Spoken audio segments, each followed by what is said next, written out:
Thank you everyone for your interest in the hobby and your patience on the video. Now I can show you how to build a board of your own. So let's get started. So you can pick whatever depth you want on your lumber, but these are the sizes I need because the field is going to be 26.5 inches wide.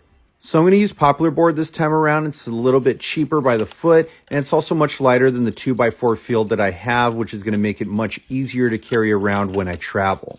Keep in mind that these are my specifications and you can customize it however you want. So when installing the inner frame, I use wood glue and clamps to hold the piece of wood together, make sure it's level, and then after it sets for about 30 minutes, I'm going to use my screws to secure it in place and have a nice tight fit. So now that it's done on all four sides, I'm going to place the metal on top to make sure we're on the right track.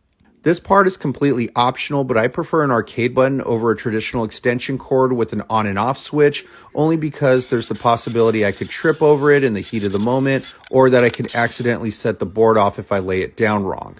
Again, this is optional. If you want to know how to wire the actual button to your motors, stay tuned for another video.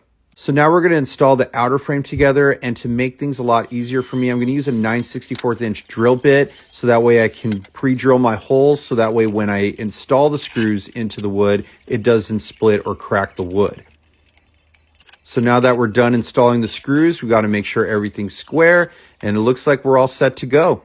So now that the frame is all put together, now it's time for the moment of truth. As you saw from the last video, it was a complete disaster. Little pat down.